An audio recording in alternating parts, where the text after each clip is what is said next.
चक्क पोलीस पाटीलच बनले शिक्षक.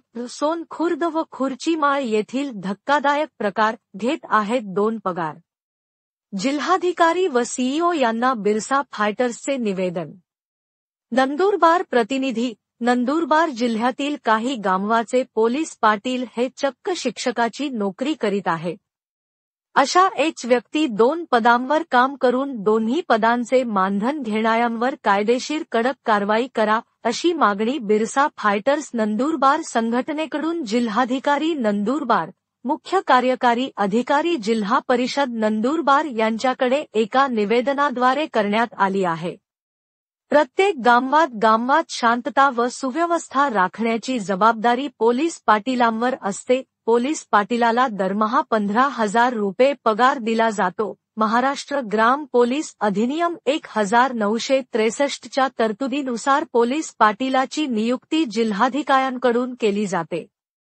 बॉम्बे व्हॅलेज पोलीस ऍक्ट अनुसार त्यांना विविध कर्तव्ये पार पाडावी लागतात. गुन्ह्यांच्या तपासात त्यांनी पोलिसांना सहकार्य करणे अपेक्षित असते. पोलीस पाटील हे एक प्रकारचे सरकारी पद आहे, परंतु काही गावातील पोलीस पाटील पदावर असणारे व्यक्ती हे मुख्यमंत्री कार्य प्रशिक्षण योजनेंतर्गत शिक्षक म्हणून 10,000 रुपये मानधन तत्वावर काम करीत आहेत. अशा तक्रारी संघटनेस प्राप्त झाल्या आहेत. उदाहरणार्थ अक्कलकुवा तालुक्यातील खुर्चीमाळ, धडगाव तालुक्यातील सोनखुर्द येथील जिल्हा परिषद प्राथमिक शाळेत पोलीस पाटील काम करीत आहे. एक व्यक्ती दोन्ही वेगवेगळ्या पदांवर काम करून पदांना न्याय देऊ शकत नाहीत. असे व्यक्ती हे शासनाची दिशाभूल करून दोन्ही पदांवरचे मानधन घेऊन शासनाची फसवणूक करीत आहेत. कोणत्याही व्यक्तीस फक्त एकाच पदावर काम करण्यास प्राधान्य देण्यात यावे. पोलीस पाटील पदावरील उमेदवारांस मुख्यमंत्री कार्य प्रशिक्षण योजने अंतर्गत पुन्हा शिक्षक म्हणून नेमणूक करणाऱ्या संबंधित अधिकाऱ्यांची सुद्धा चौकशी होणे गरजेचे आहे. ही योजना बेरोजगारांसाठी आहे, तरी गरजू व बेरोजगार उमेदवारांना डावलून पोलीस पाटील पदांवर असणाऱ्या उमेदवारांस शिक्षक म्हणून आदेश देण्यात आले आहेत.